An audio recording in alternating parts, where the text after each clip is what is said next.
Hello and welcome to Foreign Dispatches, the program that takes you around the world in 25 minutes. I'm Teniola Shoboale. On the program this week, Japan bids farewell to assassinated former Prime Minister Shinzo Abe, plus heatwave hits China and parts of Europe. Huge crowds lined the streets of Tokyo on Tuesday to pay their last respects to former Japanese Prime Minister Shinzo Abe, who was assassinated last week. Across Tokyo, flags flew at half-mast, and outside the temple, a long line of mourners stretched over 2 blocks. The people of Japan say a final goodbye to the man they have loved over the years. Crowds of people lined the streets with heavy police presence as the funeral hearse carrying Shinzo Abe departed from a central Tokyo temple in the early afternoon. People shouted, clapped and waved as it passed, with some holding flowers. The funeral motorcade passed through the capital's political heart of Nagatacho, and landmarks such as the Prime Minister's office and the Parliament building Mr. Abe first entered as a young lawmaker in 1993 after the death of his politician father, and the office from which he led the nation in 2 stints as Prime Minister, the longer from 2012 to 2020. Abe's influence spread beyond Japan, and leaders around the world have been paying tribute to his remarkable leadership. South Korean President Yoon Suk-yeol paid his last respects in Seoul. He was greeted by Japanese ambassador to South Korea, Koichi Iboshi, at a memorial altar set up for Abe at the Japanese embassy. Thai Prime Minister Prayut Chan-o-cha, his Singaporean and Cambodian counterparts Lee Hsien Loong and Hun Sen each visited the Japanese ambassador's residence in their respective country to sign condolence books. Prayut had earlier posted that Abe's passing was like losing a great friend and praised his lifelong dedication to public service. The Chinese Foreign Ministry, however, said its embassy in Japan had lodged stern representations with the government there about Taiwan Vice President William Lai attending Mr. Abe's funeral. In the meantime, the mother of the man arrested for Mr. Abe's killing has been said to be a member of the Unification Church. 41-year-old Tetsuya Yamagami was identified by police as the suspect who approached Abe and opened fire during the campaign speech on Friday, July 8th. The attack was captured on video and shocked a nation where gun violence is rare. Yamagami believed Abe had promoted a religious group to which his mother made a huge donation. President of the Japan branch of Family Federation for World Peace and Unification, known as the Unification Church, confirmed Yamagami's mother was a member of the church but declined to comment on her donations, citing the ongoing police investigation.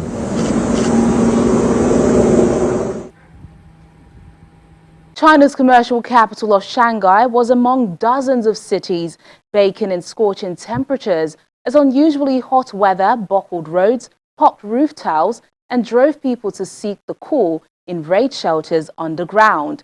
By 3 p.m. on Tuesday, 86 cities had issued red alerts, the highest in a 3-tier warning system. Shanghai, still fighting sporadic COVID-19 outbreaks, warned its 25 million residents to prepare for hot weather this week. Since record-keeping began in 1873, Shanghai only had 15 days with temperatures above 40 degrees Celsius. Unusually hot weather, buckled roads drove people to seek the cool wherever they could. On Tuesday alone, 86 cities including Shanghai had issued red alerts, the highest in a 3-tier warning system, warning of temperatures of over 40 degrees Celsius in the next 24 hours. Construction and other outdoor work were halted. My whole body looks like it's just been showered with water. It's really hot. After walking a few steps, I'm sweating a lot. In a town in southern Jiangxi province, a section of a road arched up at least 15 centimeters due to the heat.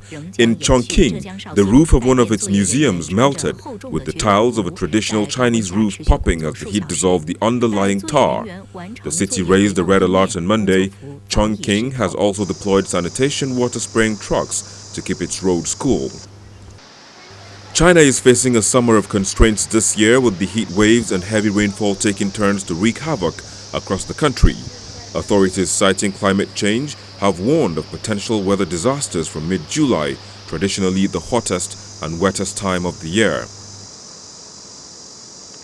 Soaring temperatures have also gripped parts of Europe, which has barely recovered from its last heat wave. Droughts and forest fires have hit Spain and Portugal, and the scorching heat has also spread to the UK. Spaniards stayed in the shade in parks, headed for the beach, or sipped iced drinks to tackle stifling temperatures as high as 43 Celsius. Officials say warm summer sunshine combined with a hot air front from North Africa have sent temperatures soaring. It's really bad, very hot, so we have come here for some breeze and try to get over this heat. Officials advise people to avoid excessive physical activity, to take care of elderly people with conditions which meant they were sensitive to high temperatures, and to drink plenty of water. A fire in the southwest of Spain led authorities to evacuate 30 people from homes as a precaution. Some 115 firefighters, backed by helicopters and planes, were deployed to that fire near the village of El Ronquillo.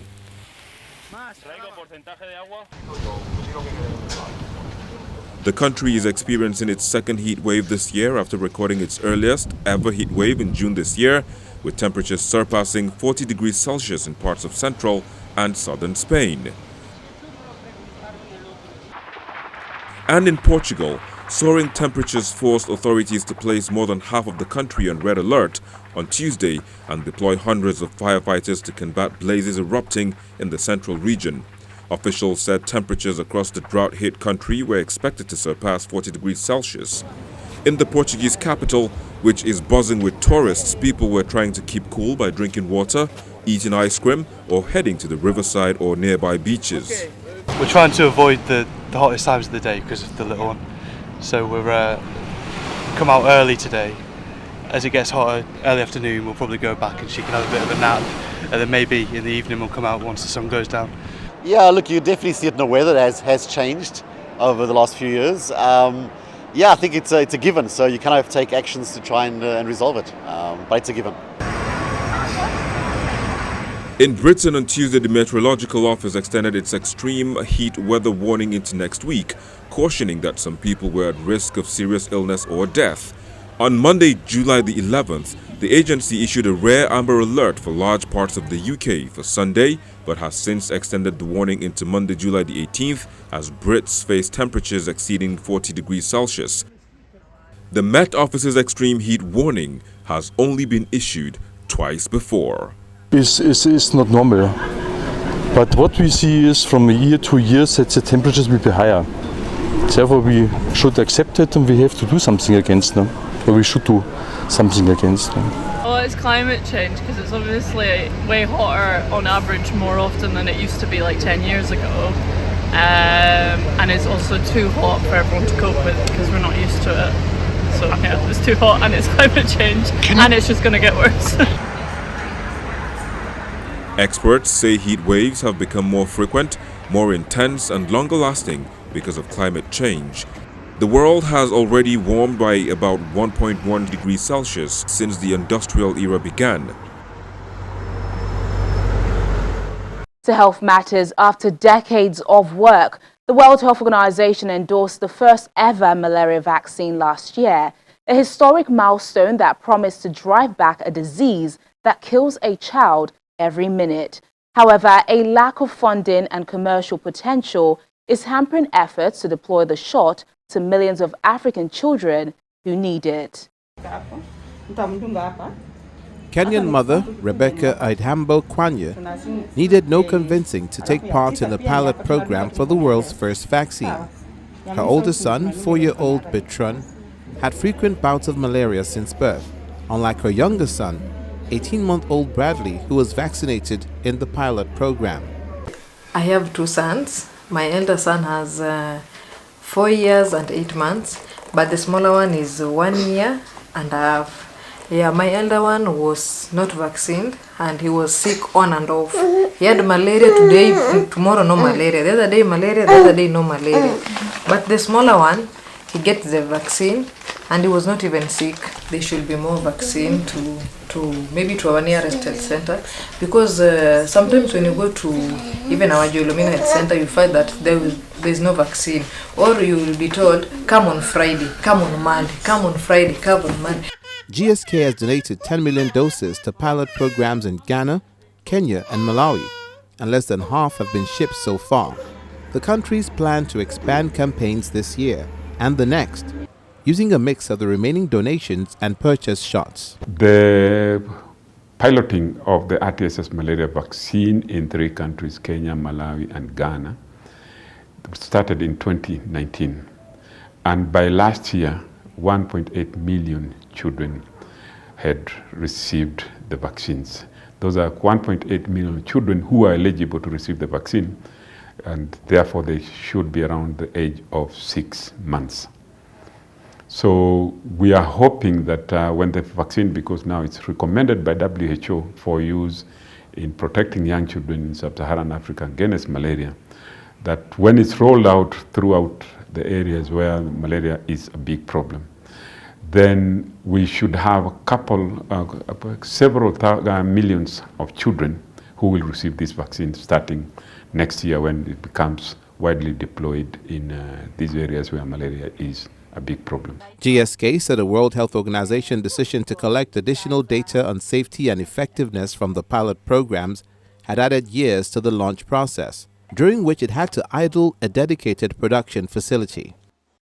Some officials and donors are hoping a second shot being tested by Oxford University may prove better, cheaper, and easier to produce in bulk. Malaria is a leading killer of young children, so it's among the top 3 diseases that kill children: diarrhea diseases, and pneumonia, and then malaria. So it's a big problem. So in some places you will even get in the pediatric ward 70% of admissions are due to malaria. International Vaccine Alliance, Gavi, is currently the only significant funder for a wider Mosquirix rollout. One problem is a lack of demand for malaria vaccine in wealthier parts of the world. The huge profits pharmaceutical companies can generate there is how they say they can make products available for cheaper in poorer countries. But Mary Hamill, head of malaria vaccine implementation at the World Health Organization, says the COVID pandemic has shown how quickly things can move when there's a political will and funding. But without the finance and commercial viability, millions face being denied the protection of a vaccine against a disease that kills a child every minute.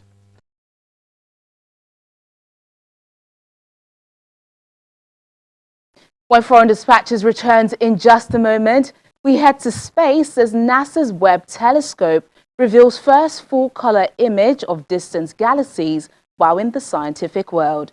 Please stay with us. Well, thanks for staying with us on the program. Still on health matters, the Kenyan government and World Health Organization have launched a medical emergency hub in Nairobi. It's the first in a network of African centers they say will hasten responses to regional emergencies such as the COVID-19 pandemic. The Kenyan government and the World Health Organization have launched a medical emergency hub, the first in a network of regional centers they say will speed up the response to regional emergencies. The facility being built in Nairobi will include a training center, stockpiles of medical equipment, and will house professionals who can respond to a medical emergency within its first 24 hours. Speaking during the groundbreaking ceremony at the weekend, the WHO Director General, Dr. Tedros Ghebreyesus, says there are significant gaps in preparedness across Africa.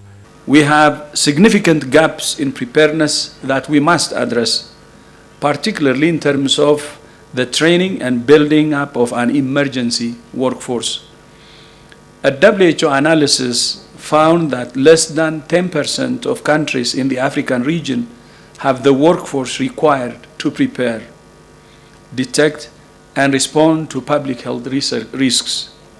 That's why WHO and the government of Kenya have come together to build the Regional Emergency Hub and the Center of Excellence on Health Workforce Training, which we believe can make a difference in the continent.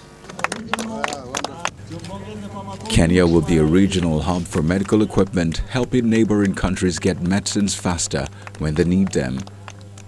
There was no timeline on when the logistics facility will become fully operational, but Kenya's President Uhuru Kenyatta said it will go hand in hand with the establishment of the Kenyan Biovax Institute. The setting up of this WHO logistics hub in Kenya goes hand in hand with the establishment of the Kenya Biovax Institute, our government's first human vaccine manufacturing plant.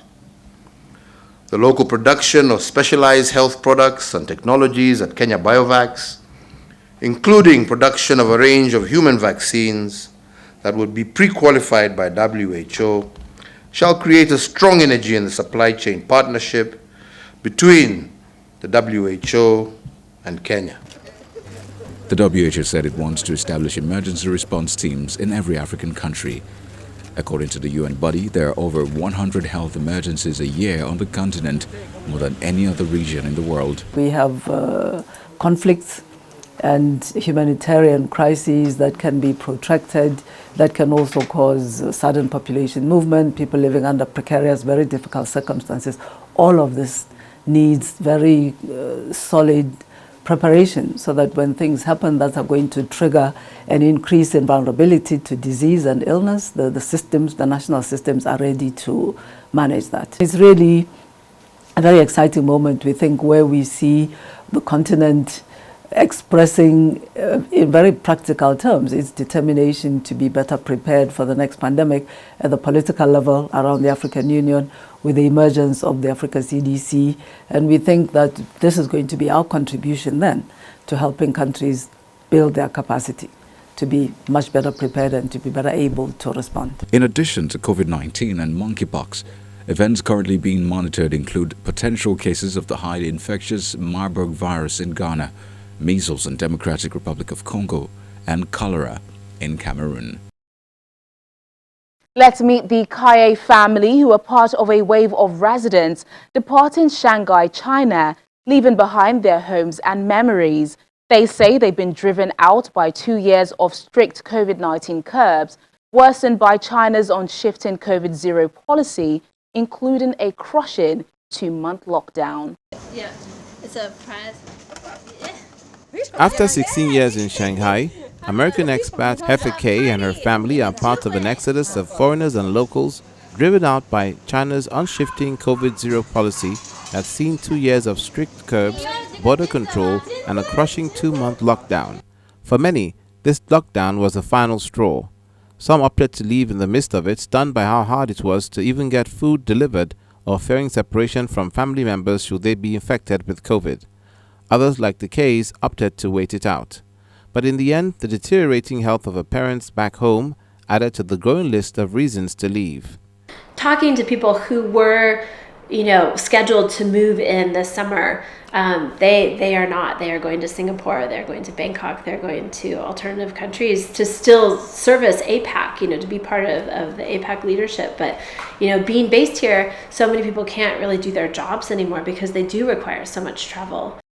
According to the European Chamber, the number of foreigners in China has halved since the pandemic began. It predicts that numbers could halve again this summer, with few international workers coming in to replenish the numbers leaving. Box coming through. Heather and her husband moved to Shanghai from New York in 2006 for a 1-year adventure. 16 years later, they both speak Mandarin, run businesses here, and own a flat. For their daughters, this city is the only home they've known.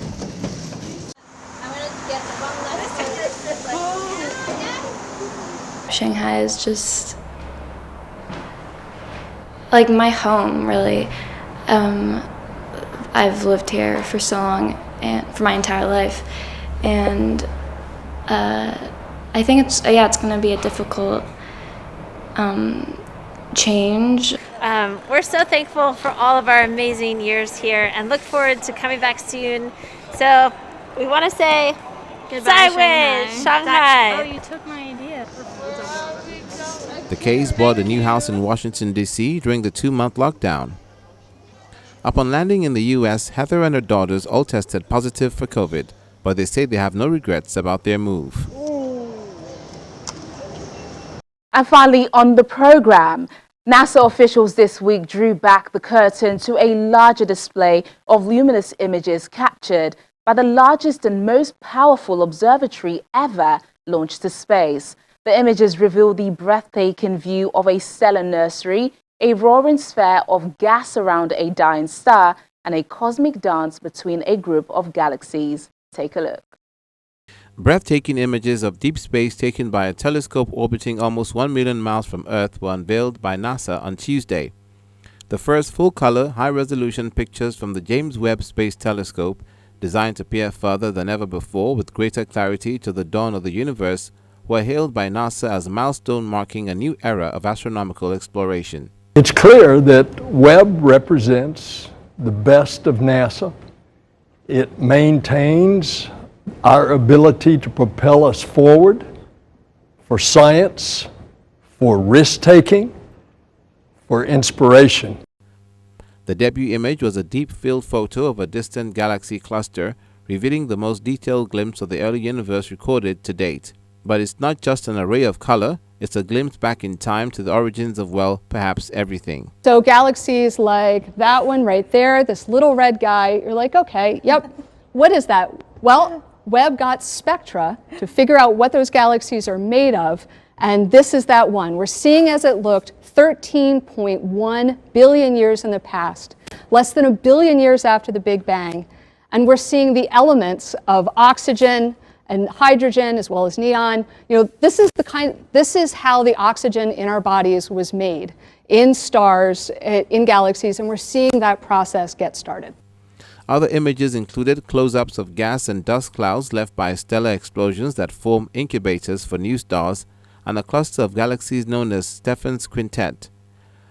Built to view its subjects chiefly in the infrared spectrum, Webb is about 100 times more sensitive than its 30-year-old predecessor, the Hubble Space Telescope. One thing the scientists repeatedly underscored on Tuesday was that Webb appeared to be performing better than they'd anticipated, and that the findings were more wondrous than they'd expected. The one, frankly, that moved me to tears the first time I saw it was that deep field image, right? It's looking at the universe in a way we've never seen it, and looking deeper in the universe all the way to within a few 100 million years of the Big Bang. The first galaxies that are formed there, we know some of them are older already now at first look than 13.1 billion years. And for me, that's just mind-boggling. To the untrained eye, this is a red speck. But to the trained eye, this is why we built this telescope, and it's working and it's there. And it's not only there, it is already delivering results. To me, that is just an incredible achievement, and a one that will surely make history. Well, I first have a sense of relief, tremendous relief. You know, you think of 1,000 ways this could go wrong, even before the launch, and then after the launch with all these complex deployments and the optics that have to be set up. You think of 1,000 ways this could be wrong, but now everything went right. Several expressed being overcome with emotion at the interstellar sites. The universe was out, it's been out there. We just had to build a telescope to go see what was there. Yeah, very similar feeling of maybe people in a broken world managing to do something right and to see some of the majesty that's out there. The new observatory is a joint project of the US, European, and Canadian space agencies, with NASA in the lead. Well, this is where we say goodbye till next time, but remember, our top stories are never far away. You can catch them on channelstv.com. Thank you so much for watching the program. I'm Teniola Shiboale. Bye for now.